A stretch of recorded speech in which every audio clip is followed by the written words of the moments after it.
raise your hand if you ever have gone out the door and just remembered something important and had to return. Let me see your hands up. Yeah.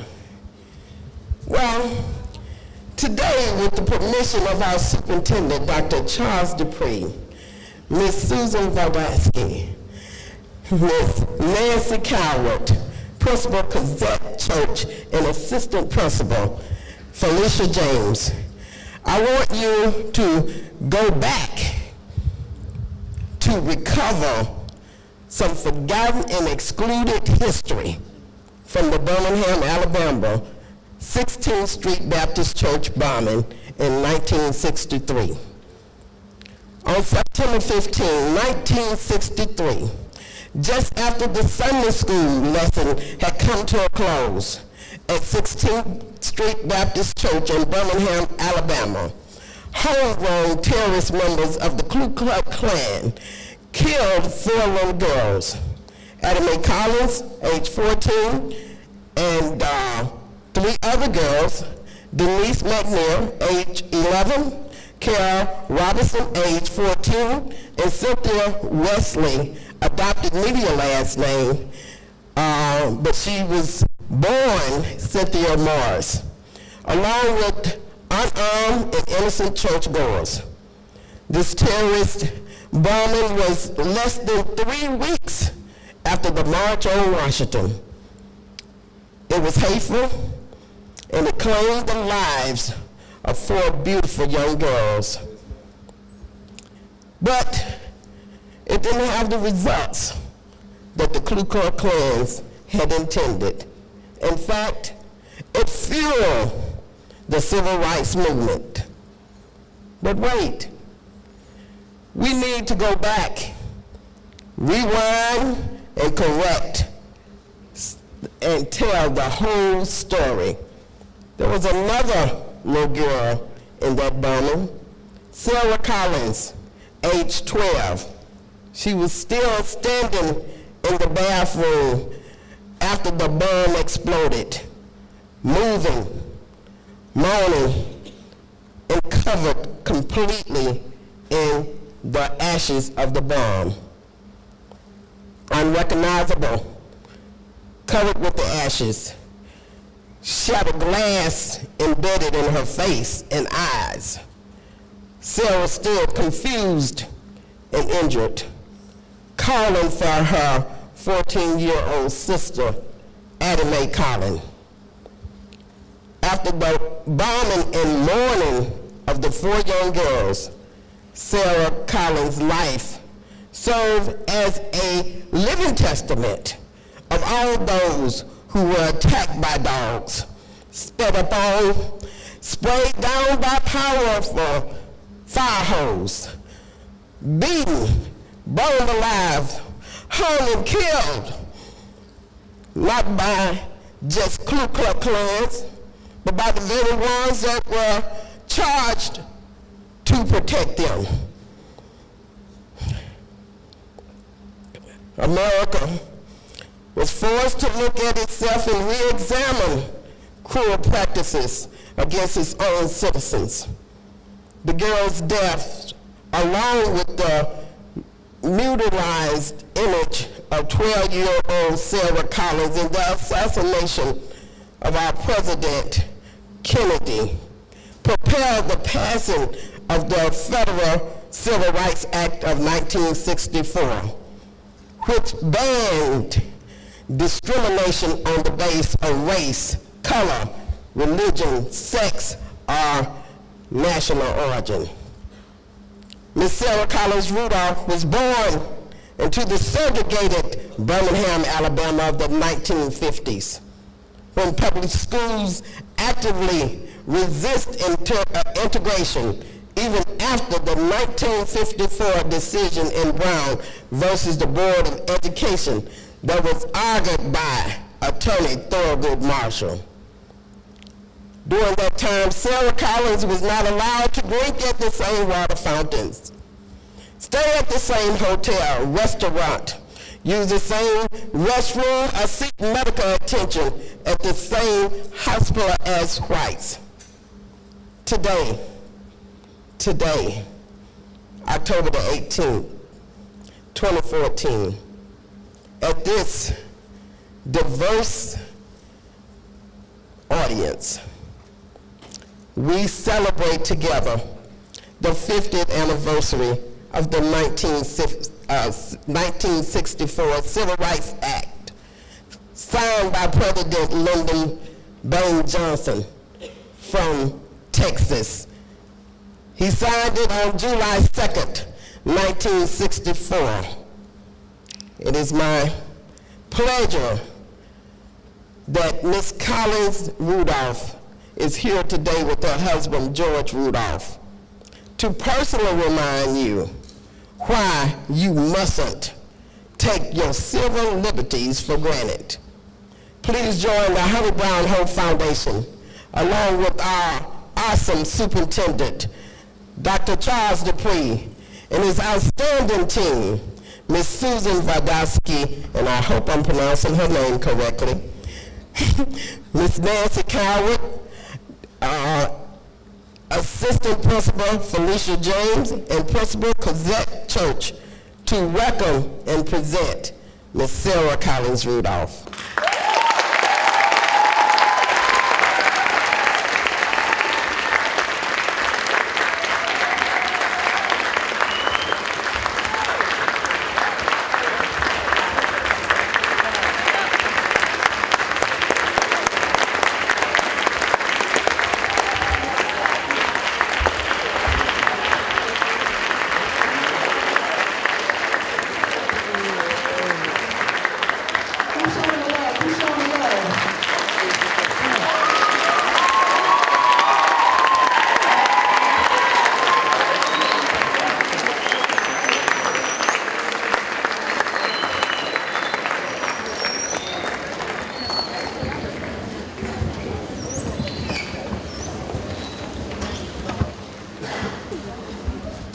Thank you all so very much, and I thank Ms. Tammy for inviting me here today, because if it had not been for her, I wouldn't be here today. So I just want to say thank you, Ms. Tammy. You know, like she said, I was born in Birmingham, Alabama in 1950, and I remember just how violent Birmingham really were, because at that time there was a lot of protesting and marches, you know, because my mother, she would march in the march with Shuttlesworth, and also I remember how Fred Shuttlesworth invited Martin Luther King to come to Birmingham because it was so much segregation, and Martin Luther King really didn't want to come, but he came anyway. And when he came there, he was arrested for protesting without license. He was put in the Birmingham jail. But you know, the whites didn't like the meeting place where they was meeting to have these talk about the marches. So 16th Street Baptist Church was the church that the people met and would talk about what they was going to do. So after he had the march on Washington, they really got angry, and to retaliate about this, they wanted to bomb the 16th Street Church. It was about 17 days after going to having the march on Washington, so they came and bombed the 16th Street Church. And you know, on that day, it was a beautiful day. My sister Addie, Janie, and myself, we walked to church that day, not even knowing what we was really finna walk into. Didn't have any idea that a bomb was placed under the steps by the ladies' lounge. But we walked and we played, and my sister Janie had this little purse, and we was throwing it and catching it, and We walked about, I say about 17 blocks that day, and just having fun with Addie, and not even knowing that this was our last time seeing my sister Addie. But when we arrived at church that morning, my sister Janie went to her class upstairs. So our class was in the basement. So we went to the basement, and by us being late that morning, we stayed in the basement and waited for Sunday school to turn out. So I was standing in the door, looking out, just waiting. And I remember how Denise and Magnell, Cynthia Morris Wesley, and Carol Robson came into the door. And when they came into the lounge, it went on straight to the where the stalls were located. So they came out. Ada was standing by the couch, and I was standing across from her at the water. And Denise stopped and asked my sister Addie to tie the sash on her dress. And I watched her reach her hands out to tie the sash on Denise's dress. And by that time, I heard this sound, boom. I didn't know what it was, but after a while I heard someone outside say, somebody bombed the 16th Street Church. And I found out later who this person was. It was one of the members of the church. And when the bomb went off, I said, call Addie. Addie, Addie, Addie. And I couldn't see her because the debris of the glass went into my eyes, and I couldn't see anything. But anyway, this man was Samuel Rutledge. He came in and took me out of the church, and ambulance was waiting out. And they rushed me over to the Hillman Hospital. But anyway, when I talked to him about that day, I seen him at the library over in Smithfield where I live. And he asked me, he said, do you know who I am? I said, no. He said, I'm the one that bought you out of the church when the church was bombed. And he began to tell me, he said, when I came out the church and I looked to come down the steps, he said the step was blown away. And he said he had to jump down from the first floor. And he told me, he said he looked in there and seen me just standing there, and he got me out of the church. He was the one that brought me out. But anyway, when I went to the hospital, I had to stay on the cot, lay on this cot, because the nurse said that the eye doctor wasn't in, so I would have to wait. So I waited a while, and Janie came in. And when she came in, I asked her, I said, where's Addie? She said that Addie had hurt her back, but she was going to come see me tomorrow. So while I laid there, I overheard her tell someone that one of my sisters was killed in the bombing. And I just wondered to myself, I said, why did they kill Addie? I said, Addie hadn't did anything to no one.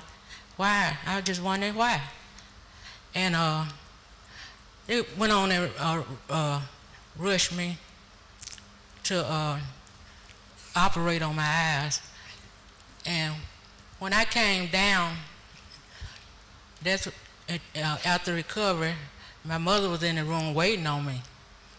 And that's when I found out that all the girls that was in there with me, it was all killed. So I just kept it to myself, still just wondering and still and fearful, because, at the age of 12, the bombing put a lot of fear in me. And I was real nervous. And anyway, I stayed in hospital about a week or so, and that's when they removed the bandage from my eyes. And when they moved, the doctor asked me, what do I see? out of my left eye, and I told him I see a little light, and he removed it from my right eye. And he asked me the same question. I said, well, I don't see anything. You know, I was blinded instant from the blast. So I stayed in the hospital about 2.5 months, and the doctor told my mother, he said, when I was getting ready to be released, he said, bring her back in February because they was gonna have to remove my right. They was gonna have to remove my right eye so I wouldn't go blind in my left eye. So I went on and I didn't get any counseling. You know, back there then they didn't counsel people. And they didn't counsel no one. So I had to go back to school in a real terrible condition. Had a lot of fear, still nervous, and just wasn't to myself. My grades had dropped. So anyway, that February, I went on back to the doctor, and he removed my right eye. And all during that time, I was so confused because I didn't think, you know, how I didn't know how the children was going to really take me like I were, you know, injured like that. But they was pretty good. The only thing I had with trouble with mostly was the teachers, because after my grades dropped, they got angry and they didn't understand what the bomb really did to me. So I had this one teacher that hit me in my back because I couldn't get the stitch right in sewing class. So, but I made it. I finished high school, and it wasn't easy. And you know, right after my grades had dropped.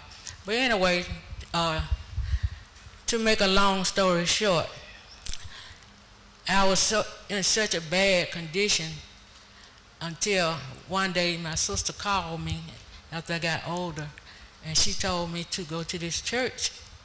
She said because God was moving, and she was letting me know how God was healing and delivering. So I went with her that night. And when I got there, he was preaching about just getting my life right, repenting and getting saved. So I did that. I got saved that night. And after I got saved, I joined the church because we like to be together anyway. So I joined the church, and God saved me, and he filled me with the Holy Ghost. So I remember one night when he walked up on me, he said, you come here. He said, God showed me that you have a nervous condition, and you have, you know, panic attacks, and you just let me know everything that he was showing me. And when he began to ask me, do I know what he see? I said, yes. So he said, but God want me to pray for you tonight. And when he prayed for me, I fell down in the spirit, and I got back up, and I was feeling real good. I didn't have a nervous condition, and I always wanted to do things around the church. So when he healed me, I began to get on the usher board.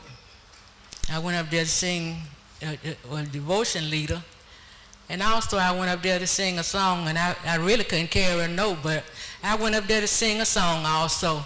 So I want to leave this to you all people, you know, before I really got saved, I was drinking, trying to do things to try to heal myself. But it wasn't until God touched me. So I just leave this with you all. Don't go through the emotion of doing what I did, trying to be healed by drugs and alcohol, because that's not the way. Only way we can do these things, I found out, the only way we can get rid of our problem, we got to go to Jesus with it. And ever since that day, I really been a different person, and I just thank God that He healed me. Thank you.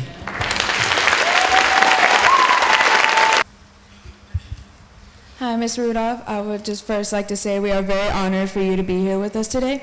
My name is Kimberly Tercios. I am from Willow Ridge High School, and my question to you is, can you tell us a little about your family life? How large was your family, and what was your life like in those days? Well, my family, my mother had 8 kids before Addie passed. I had 2 brothers, and it was 5 girls. And my family, back then in the 50s, our family wasn't what you call rich. We was on the poor side, and at the time we were burning coal and wood, but we got by with it. And I can say it was kind of hard, because we didn't really have the things that we needed, but we was really happy kids. Hello, my name is Bukaya Bazil. I'm also from Willow Ridge. My question is, what are your memories of your sister, Adami, who was killed in the bombing? My memory of Addie was that she loved life, and she loved her family, and she had many friends. And Addie loved to draw, and she loved to go outside and get up a team to play baseball, and we just had a lot of fun. She was very fun and very loving. Hello, Ms. Rudolph. My name is Gracia Leon. I'm from Thurgood Marshall High School. My question is, what was the effect of the church bombing on your family and other African Americans and on the civil rights movement in general? The effect from the bombing of my family, it was something like very quiet. We wouldn't talk about it. It was something that I know it really hurted my mother, because my mother had 2 in the family to get hurt. Like my sister got killed and I got injured. And also the death of those 4 girls, it brought a passage to the Civil Rights Bill, because it changed a lot of people's heart around the world when they found out that 4 girls were killed on a Sunday morning, and that never should have happened. So they had to see something like this to really change their hearts, and I really miss them too. My name is Brianna Artry, and I would love to begin off by saying thank you so much for being here. And I'm from Thurgood Marshall High School as well. I wanted to know, what are your memories of the 1964 Civil Rights Act passing, and where were you when you learned of it, and how did you initially feel? Well, when it passed, I know I was working, and I got home, and it was on the news about about seeing how the bill passed, and I was so grateful, because no one should live like that, like we was living. We didn't have our rights, and I always thank God. I always thank Him today that it passed, because it not only did it pass for the city of Birmingham, but it passed for people all around the world, and I was so grateful for that. My name is Amari Chapman. I'm from Missouri City Middle School, and my question is, how do you want to be remembered in history? Well, I would like to be remembered in history as a person that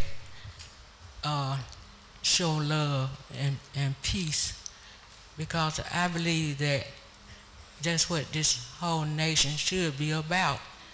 We don't have to shoot and kill.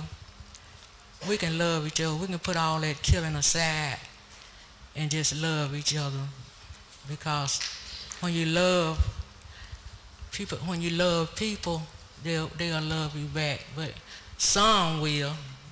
But anyway, those that don't, we need to just pray for them, because that's what I